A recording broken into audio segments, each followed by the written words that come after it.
Welcome to the Celiac Diaries podcast. I'm your host, Lucia Cordero, and this is where we get real about life with celiac disease. Each week, I'll share practical gluten-free tips, wellness hacks, and honest conversations about the emotional side of living with an autoimmune condition. Think of this as your weekly mix of support, relatability, and inspiration to help you not just survive, but thrive with celiac. Before we dive in, just a quick reminder, I'm not a medical professional. Everything I share is based on my own experience living with celiac disease. This podcast is not medical advice, so please always consult your doctor about your own health. Hi guys, welcome back to another episode of the Celiac Diaries podcast. I'm your host, Lucia Cordero, and we have Lex Decker in studio with us today. The face behind NYC But Gluten-Free. You guys know her, you love her, the Kris Jenner of gluten-free, as you say. Self-proclaimed. One day, someone just DM'd me that I was. Then I was like, I like that. Can I put it in my bio? And they said yes. I love it. It's the best. I'm obsessed with your content. I moved to New York City last April, and I feel like I was so bad at going out to restaurants because I was like, oh, like with celiac disease, it's so hard. But your page has just given me so many ideas. And I know everyone that's celiac in New York City follows you and loves your content. So thanks so much for being here. Thank you so much for your kind words and for having me. I'm so excited. Yeah. Okay, let's get in with our segments. So first up, we have our gluten-free fave of the week.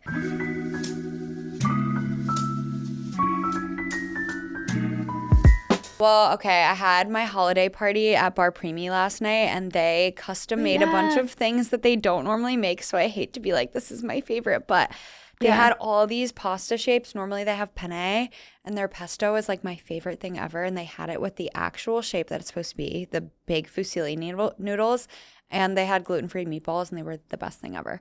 So I want them to bring that to the menu, and if they do, that's my favorite of the week. But if not, it's still the Bub's Bakery cinnamon roll. Oh my God. Wait, I love that. I love when a restaurant has like the actual pasta shape that comes with a dish because you're so used to like just having the penne or just having the one gluten-free like option that they have. So that's so fun. And they will just give you the whole box of penne. It's not even, oh, this is a cute little authentic Italian restaurant. All of our dishes are super small. And then the gluten-free one comes out and it's like a mountain of penne. It's like, oh, so you used a box of Barilla. Thank you.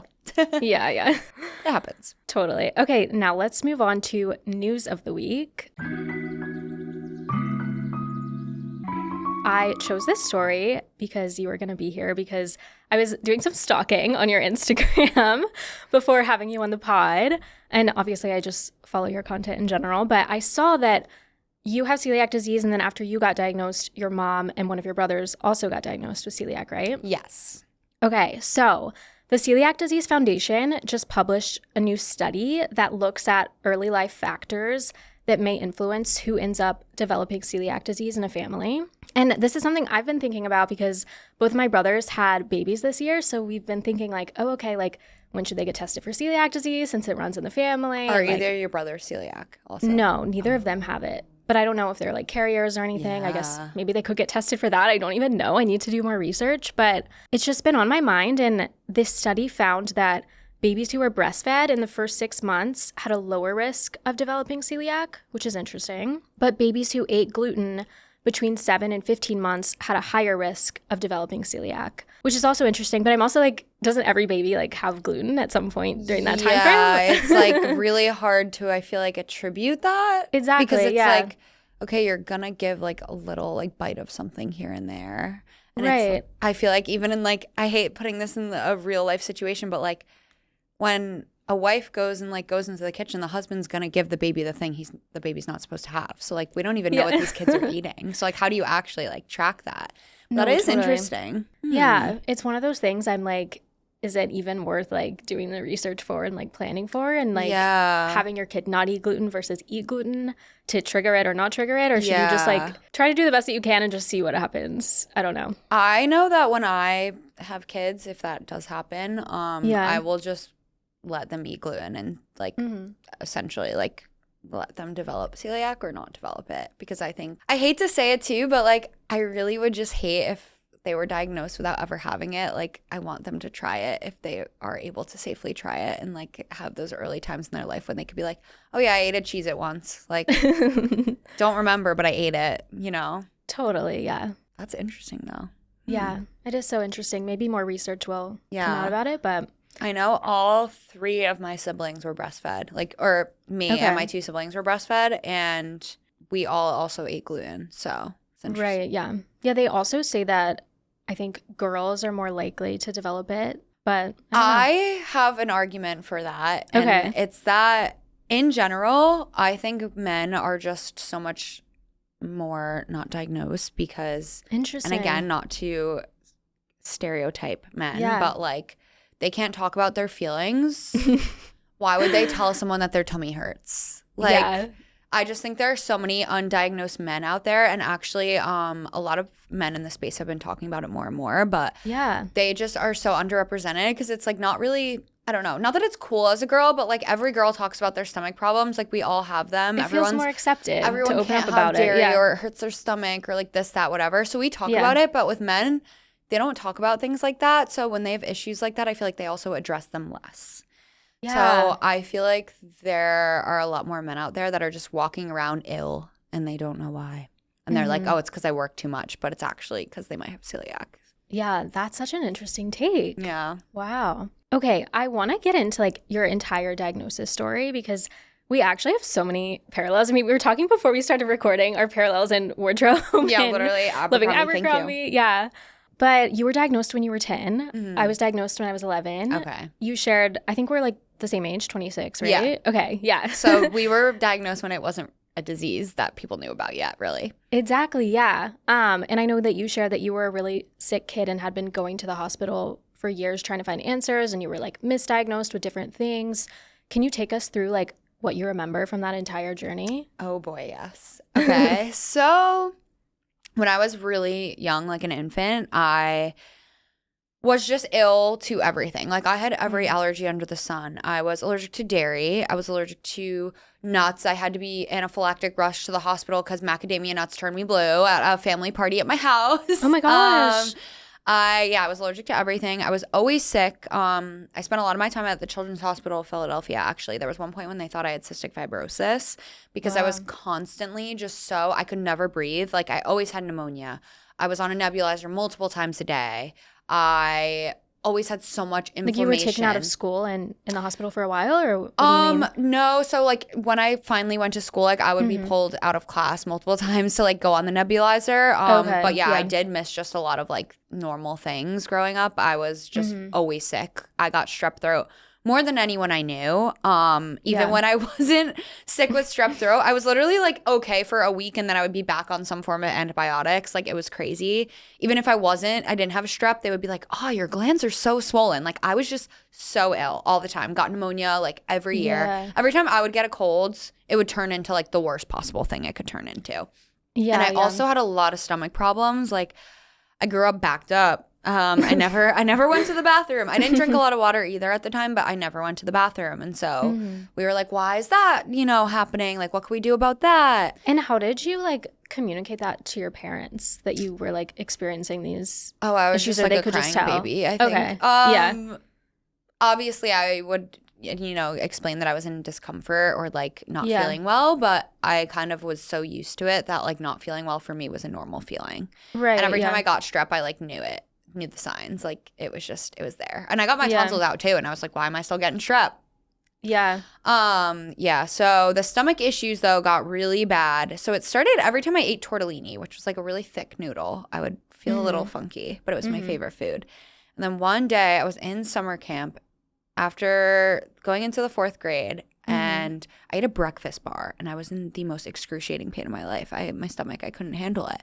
So I went to the bathroom. I was like panting, like holding onto the stall. I burped, and I was all better. So I was like, oh, that was so weird. Like, must be some little thing. Yeah. That was the summer of perpetual stomach aches. My dad was laid off at the time. It was, right after the recession. We were moving to Greenville, South Carolina. So we were actually on a multi-week road trip. Where you're from New Jersey, right? Yeah. Okay. And so we were eating at Perkins, Cracker Barrels. And I just remember being in the Cracker Barrel parking lot with a brown bag, like literally dying for my life, like actually brown bag breathing, like because I was in so much pain, like throwing up. So finally we were like, yeah, there's something really wrong. But to make me feel better in those situations, they were like, have some bread, soak up the pain. So I was just making it worse. So my mom was allergic to wheat when she was younger. And we were like, we finally deduced like maybe removing that, because I got an allergy test, like a blood test, and we actually didn't test for celiac off the bat, but I was allergic to everything. And that's just because I was inflamed. Like, I've always gone through ebbs and flows with allergies. And when I wasn't being a super good celiac, like I had a lot of food allergies. And so wheat did come up. And so we removed it from my diet and everything seemed to be better. So we were like, okay, she has a wheat allergy. And we kind of just like let it go. I don't know why we didn't ask more questions. But I started to feel better. Well, you were probably just so relieved that like that was working to some extent. Yeah. Well, then, so I did feel better because I removed wheat, and like most of gluten is wheat. Yeah. So winter came around, I was bringing thermoses with soup to lunch, and I was starting to get sick again. It's that barley and malt. So we were like, what's going on? So that's kind of how I got to my celiac diagnosis. But I always tell everyone I wasn't even a true celiac until I honestly started my page. Because I was so misinformed about like no doctor when you're diagnosed goes, okay, go home, get a new toaster. The gluten-free toast cannot go on the same toast. They're just like, eat gluten-free. Right, So I was cross-contaminating myself for years. And then in college, I was a bad little drunk sorority girl. And I was like, I didn't get sick after the pizza. Let's just keep eating it. I look back at photos of myself. I didn't even look like myself. My face was like so puffy and inflamed. I was just a stranger in my body. So no, we had the exact same experience. Like, I didn't get serious about cross-contamination until post-grad. And I look back at photos of myself from college and I'm like I'm not like heavier, but I just look so inflamed. And like my face is so puffy. The inflammation really changes everything. Yeah, I look like a different person. It's really crazy. So I was the same way. It's crazy. Gosh. Wow. Yeah. No, I haven't like met another person, I don't think, that was diagnosed like so young. I mean, I know like a lot of people out there are diagnosed young, but I feel like most people I've met in the city and stuff are diagnosed like in their adult life. Yeah. And it's such a different experience, like growing up with it, I think, and then kind of coming to terms with it as an adult after you grew up with it your whole life, and like taking it seriously for yourself, and not just like your parents being like, oh, make sure you don't eat gluten. I'm like, okay, like I'm sure it's fine. It's not a big deal, Mom. Well, I don't know how you feel, but I feel like our age was kind of tricky because we did get exposure to so many good things, and then it got taken away at a time when there weren't the alternatives that there are today. So like when someone was like, oh, you can't have Cheez-Its anymore, there's not like a knockoff Cheez-It or like anything even similar. There was nothing. Like we would just have air. Right, yeah. No, I remember having rice cakes as a snack at 10, and I was like, these are the worst things I've ever eaten in my life. But like, thank God they have flavors, right? Yeah. That's all we had. So, no, it was totally crazy. So when you were, I guess, diagnosed, what were your, like, symptoms that you were really indicating, like, that it was celiac? Like, was it easier for you to get to that diagnosis, or your doctors to help you that way, or not really?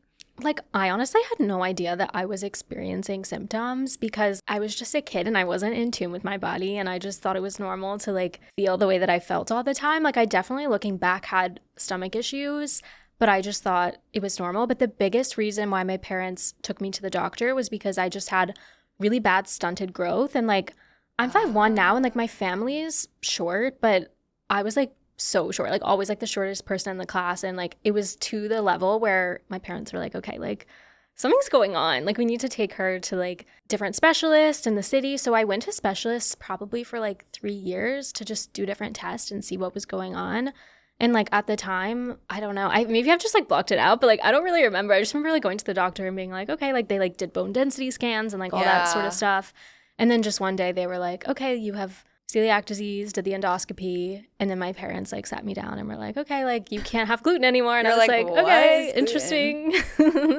I don't know, I just wasn't so into it. I was like, okay, like whatever, I'll do this. But well, it's crazy you had the stunted growth. For me, I like was always tall, but I just couldn't gain so tall. weight. How tall are you? 5'11". That's insane. So I just couldn't gain weight. But my mom, who was diagnosed after me, because again, so much misinformation way back when, like no one knew. Yeah. She was really sick in the hospital for like 3 months in 6th grade and stopped growing, and they don't know what was wrong with her. And it was after she was in Europe, because my family's from Hungary, so they just were like, oh, it was, you had some like weird disease, like viral thing, we can't figure it out.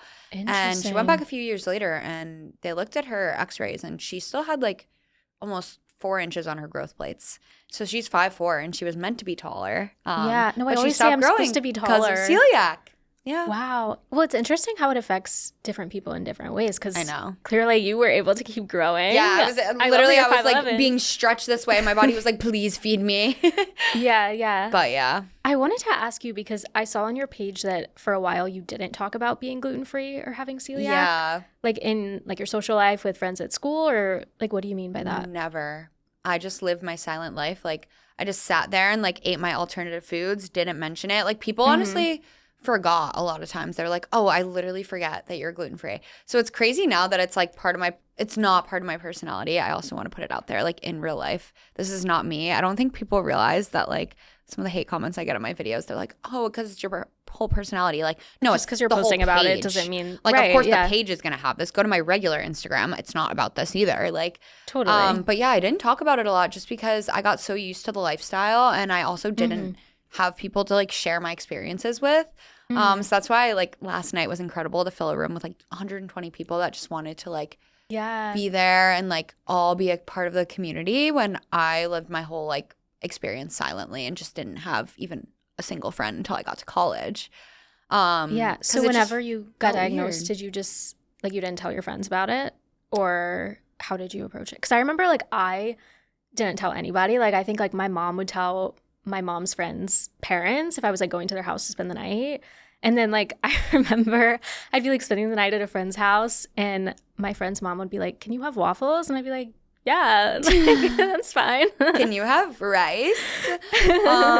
Yeah.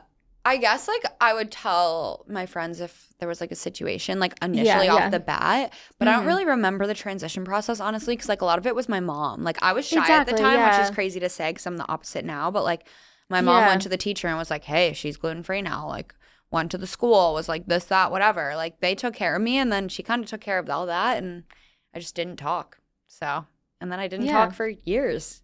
And now here we are on a podcast talking about it. Yeah. What was it like meeting your first celiac friend in college? It was honestly so exciting. I still love her. Nina, if you're listening, she was there last night too.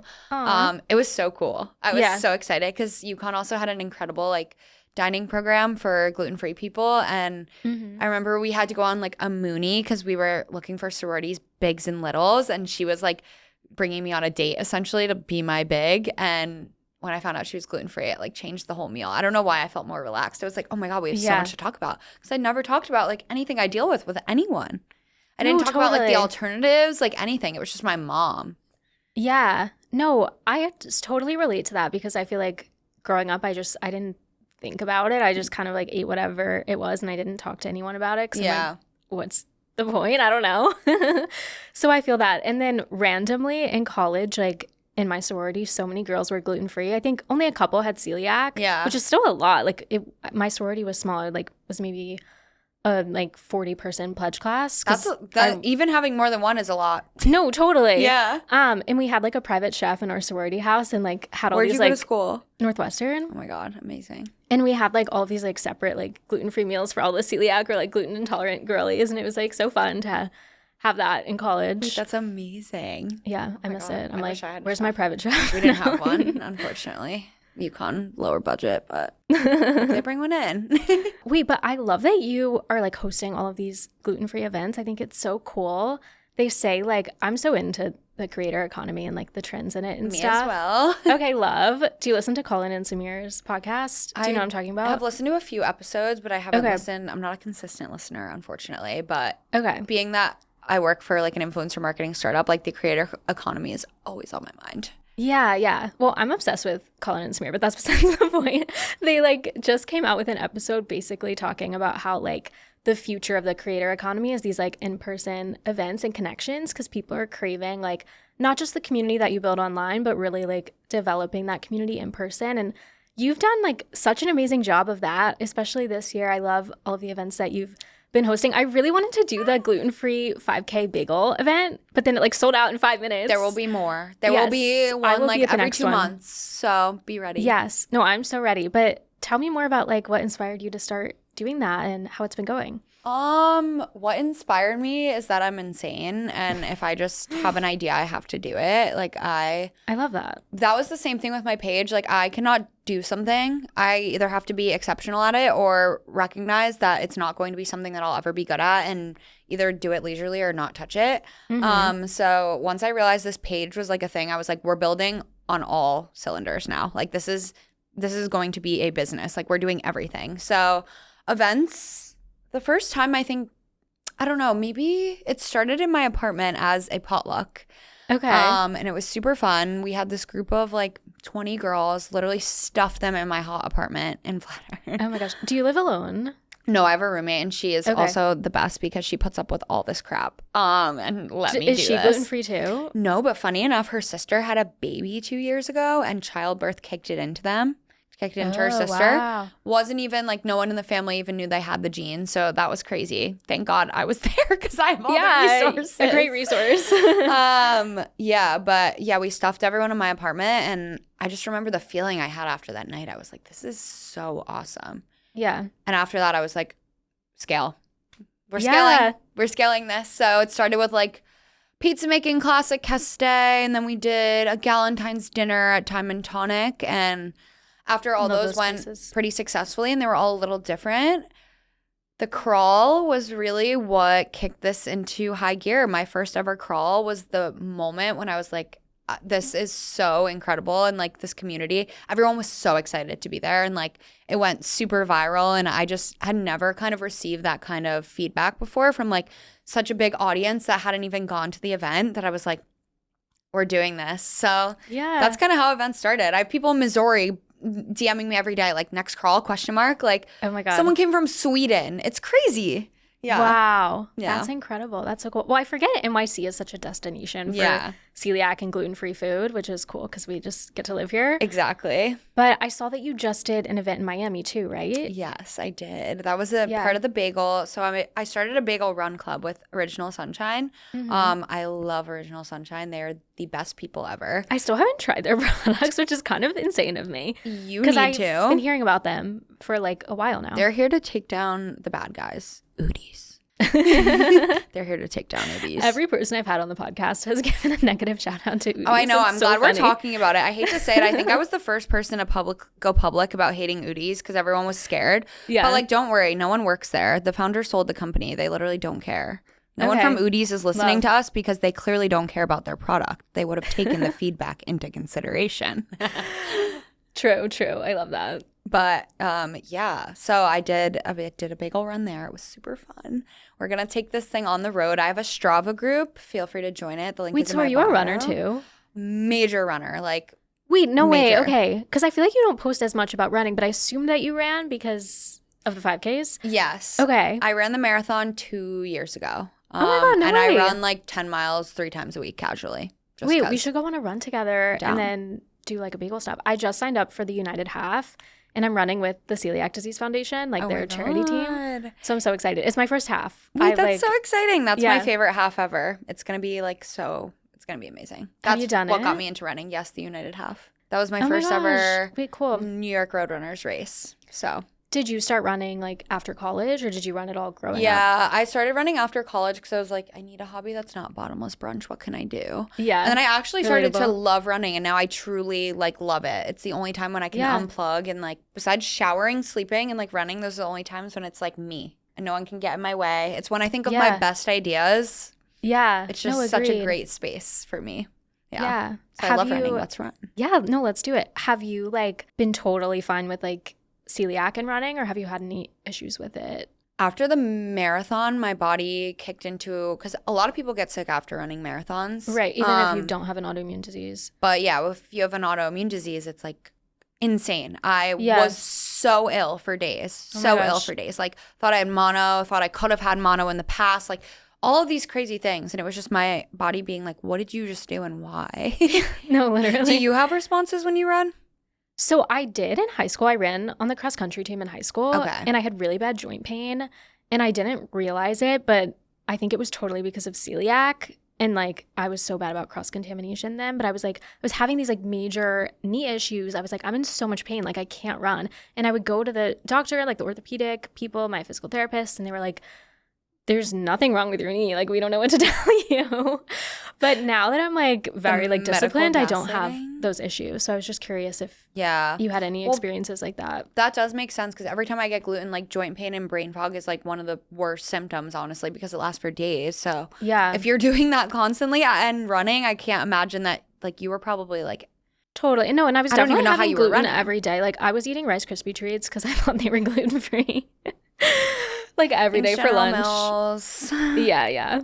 But anywho, I saw on your Instagram, and one thing I just love about your content, I mean, I was telling you this earlier, you're just so authentic in yourself and just so open about your experiences. I saw that you shared that, I forget exactly how old you were, maybe in your very early 20s, that you were at like a social event and you just ate like normal pasta because you like...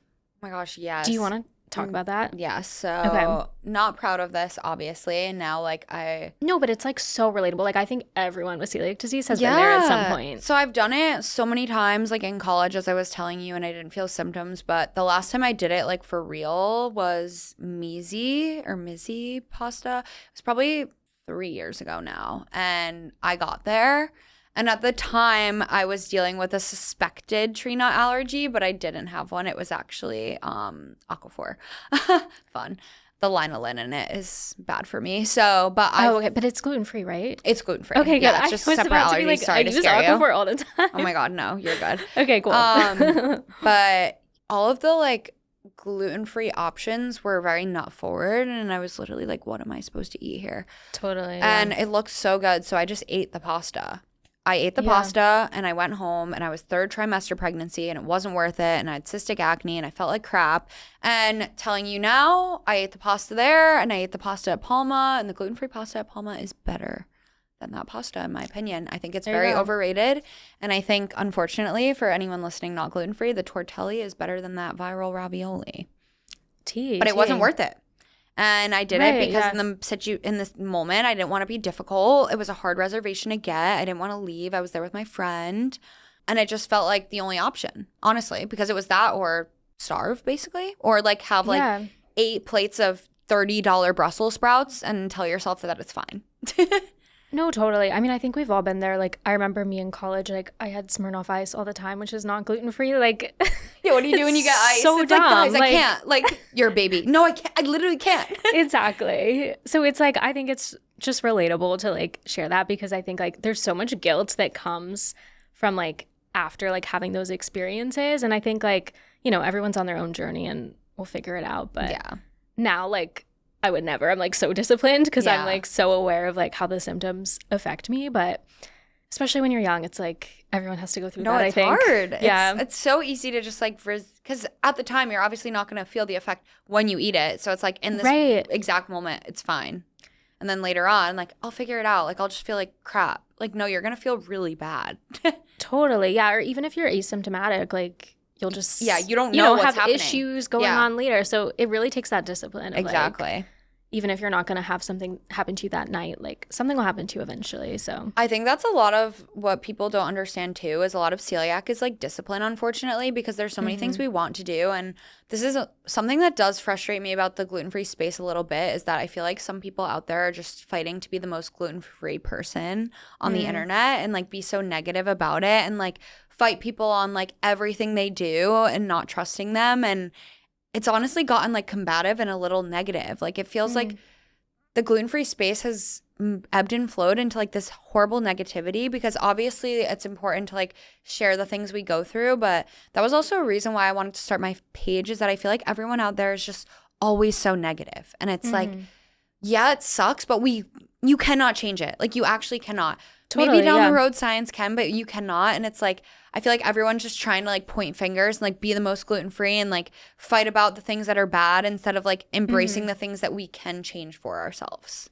Totally. Or I love the point that you mentioned about like discipline, because I do think like having celiac disease has taught me discipline, and it's like just a life lesson that I've learned, and I apply it to other aspects of my life, like with work and stuff. So I think exactly. It's just a part of who we are. And like, especially when you're drunk at 3 a.m. and you're looking at your friend eating that slice, like that is the ultimate discipline in New York City. Totally. I was standing outside of Joe's Pizza watching my friends munch. Oh my God. Or when I see a photo of that Lindustry slice, I'm like, please, just one bite? Like, can we do it?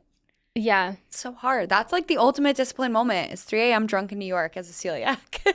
No, totally. Or like the other night I was ordering sushi with someone and like it came in like one tray, but like I like ordered a sushi roll that was supposed to be like gluten-free, but then it came in a tray with the other sushi that wasn't gluten-free. And so the crunches were probably going around and the sauce. Exactly. Yeah, so I was like, okay, this is just like a discipline moment. Like I can't eat this. And like, yeah, it sucks, but like whatever. Like it's fine. Yeah. Just eat the $30. Right. Exactly. Yeah. I wanted to get into more about like how you started your page. Like when exactly did you start? Because you've had like just amazing growth. So I started my page as a joke. It was originally supposed to actually rate nachos. I didn't know that. I used to have this so funny. bit in college where I would act like Dave Portnoy and I'd make all my friends listen and then I'd take a bite of the nacho and rate the nacho. Mm-hmm. So originally the page was Not Your Problem. I didn't do a single nacho review. End of 2023 is when I started like making content, but it was just like photos. Like I would literally take a photo and it would be bad and it would get like 50 likes and I was like, gluten-free water. And and like some random like food NYC 123 would comment nice and I'd be like, okay, what am I doing? And it was mostly just my friends following me. And then I started realizing that like there were very small brands, but like brands were reaching out and like I got one question on a post I posted and I was like, okay, wait, this is a real question. Like someone's actually interested in this for the gluten-free aspect. Mm-hmm. Interesting. Then I realized there was a whole world of this. I had no idea. I just thought there was like sister snacking in New York City and that was it. Yeah. I realized there was a whole world of this and there was like gluten-free content creators. Like I remember my friend in college followed Phil Hates Gluten. Love you, Phil. I didn't even know who that was until I entered the space because I didn't really buy into the whole gluten-free. Like I felt it was negative. I didn't want to listen to it because I just didn't know. And then I posted my first ever restaurant review video January of 2024. Okay.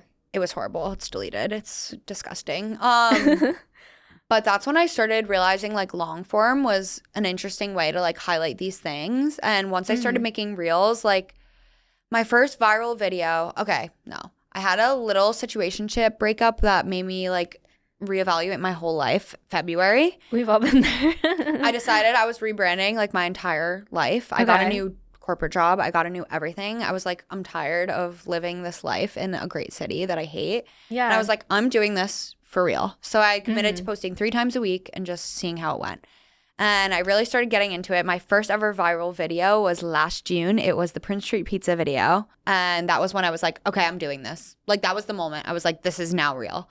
And ever since then, I've just been so consistent, just building like all the time. Like, do you have a rule? Like, do you post at least one video every day or? No, that's like way too much. But I've gotten towards like 4 to 5 a week now. I try to maintain like 4 a week just because I feel like that's necessary to keep the growth going. But I research tirelessly. I just think that there's a whole world out there that comes to New York and thinks there's Modern Bread, Senza, Wild, and like Friedman's, and that's it. Love all of those places, but there are so many more that people don't know about. Totally. And I don't know. I don't know how this became what it is. It's like crazy. Things that happen to me, I'm like, what is happening? I don't know. Someone like tell me. And it's exhausting. It's tireless. People don't realize like I wake up every day at 4:30 to make these posts for you. 4:35 to do this on top of my full-time job, but And every time you go out to eat, do you make a video or do you have some like nights where you're just like, okay, I'm just like gonna enjoy this restaurant with friends? Yeah, no, honestly, I've been like really leaning into that lately. Like I love going out and not having to make content. It's so much fun. I'm like, I know. This is the good of it all, especially during holiday season. It's so exciting to like get together with my friends and just be like, I'm just going to dinner. Like I'm going to Peter Luger tomorrow with some of my greatest friends. Camera, and I'm just eating that steak. It's gonna be great. So no, I love that. I vlog on YouTube more like lifestyle. And whenever I like do something and I don't vlog it, I'm like, this is the best. I'm like, we're really just the actual brain rot of the world. Like I hate saying it too because I am like so anti-technology in a way, but I rely on it. So totally, yeah. Wait, okay, love. So whenever you do go to a restaurant and you are doing like a review for your page, what is like what you look for as someone with celiac from the restaurant? Well, first of all, before I go to any restaurant, I probably know everything because I message them, I call them. Sometimes I pull up in person if I'm not getting responses and I really want to know.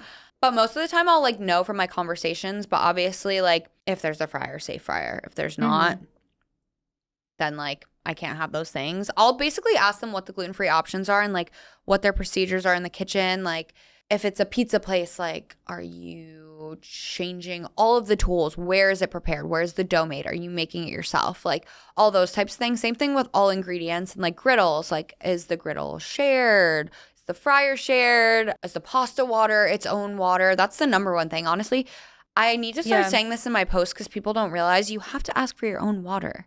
That's like not something they'll do for you automatically just because you say you're gluten-free. You have to be like, hey, can you please cook it in its own water? I forget about that, honestly. Like whenever I order gluten-free pasta, I say like I have a gluten allergy because that's just kind of what I say. But I don't think I've ever made a point to ask. Like I guess I just assume that means that they'll like cook it in the right way. But I should ask about the water. You never know. Sometimes they will, but I don't trust anyone. Trust no one in the city or this world.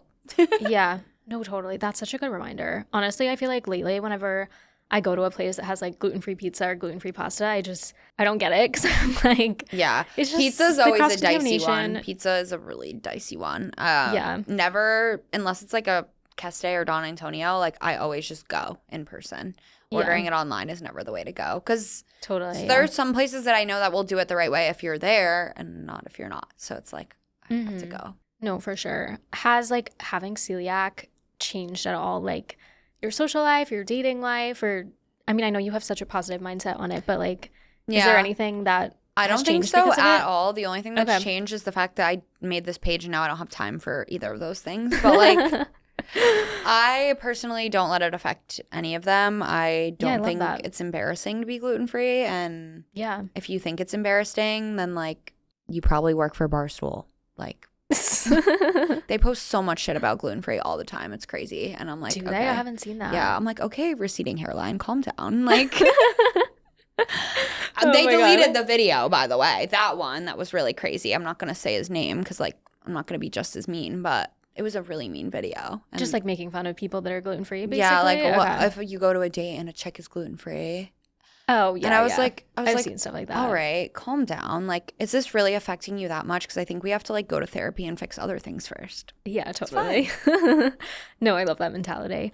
I saw you had a viral video where you were on a JetBlue flight and you asked the flight attendant. Oh my God. I just turned the comments off on that again. I've never gotten so much hate, but I'm not deleting it. Wait, so tell us, for people that haven't seen the video, what you said in the video and what the experience was. So I just was. asked my flight attendant on my JetBlue flight if they had any gluten-free options. And I was actually filming this encounter to just show that like there's not a lot of gluten-free options. But he pulled a wild card out and he was like, yeah, we have goldfish and they're gluten-free.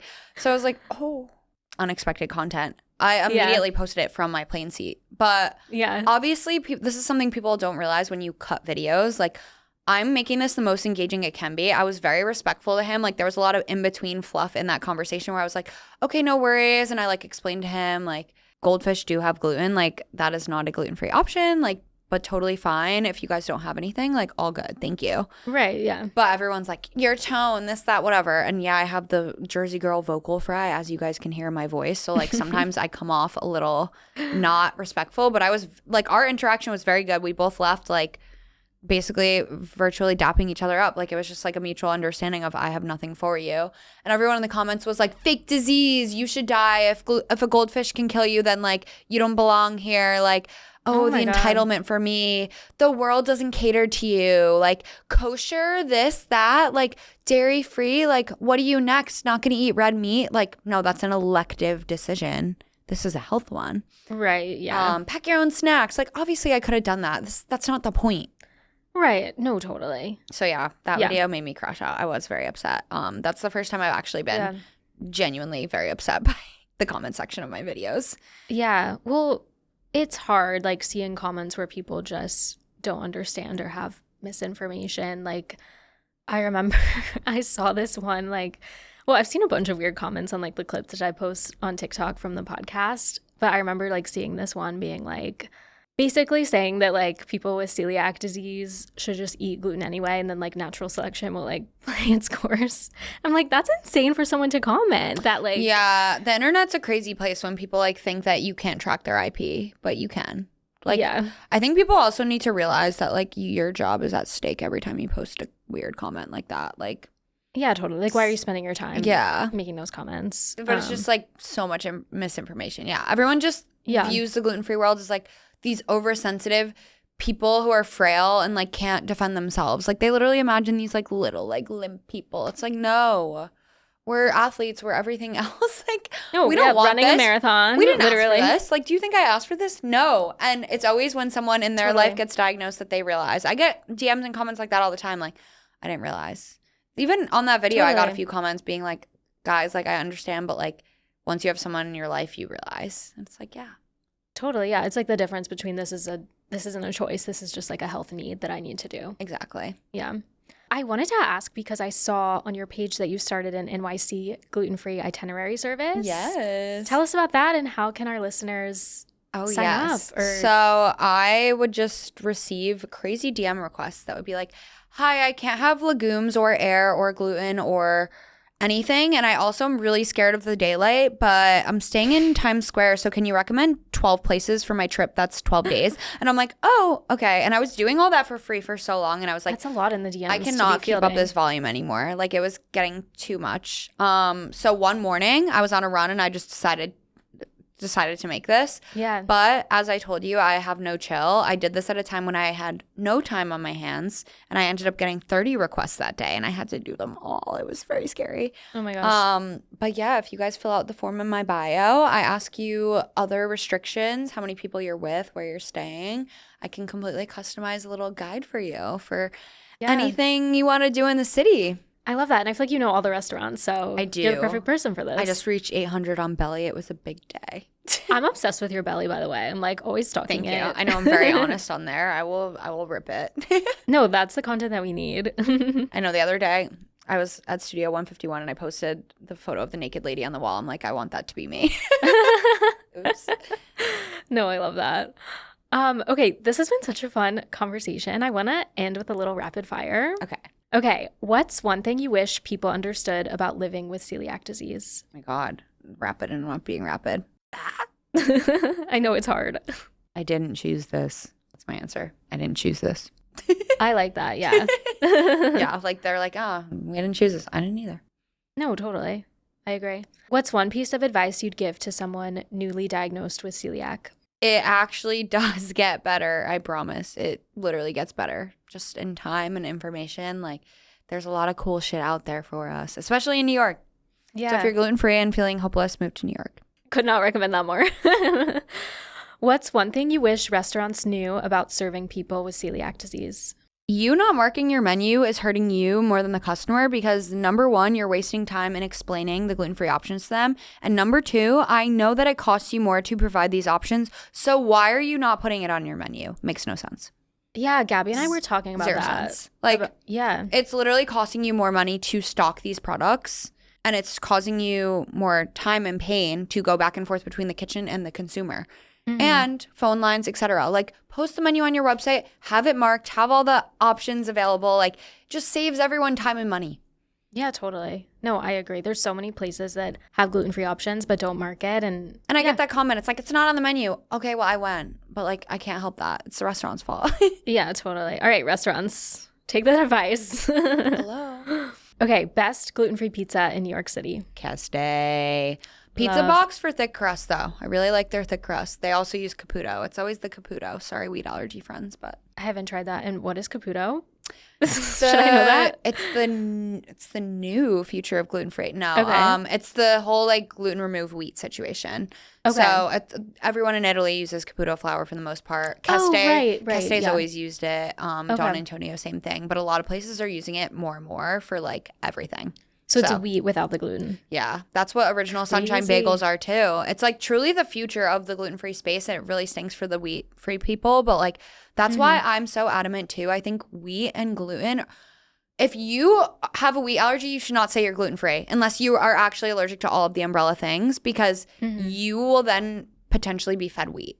Right. Yeah, there is a because difference. there's gluten-removed wheat in so many things now. Like buckwheat, is that sort of similar? Buckwheat too. Yeah, same thing, where it's like if you have a wheat allergy, you can't have this. That's why I'm like, the future of the gluten-free space is gluten-removed wheat. So if you are gluten-free, you should say gluten-free. If you're wheat-free, you should say wheat-free. If you're both, you should say both. Same for products. Like, they need to distinguish these things.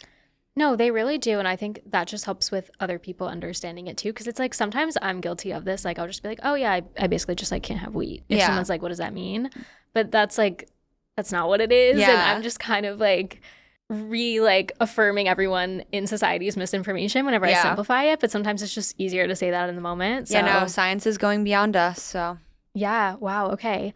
Best gluten-free date night spot in New York City. I know you said you're not dating, but Palma, okay. best space period. I have not been best there. Date night. Best gluten-free dessert in New York City.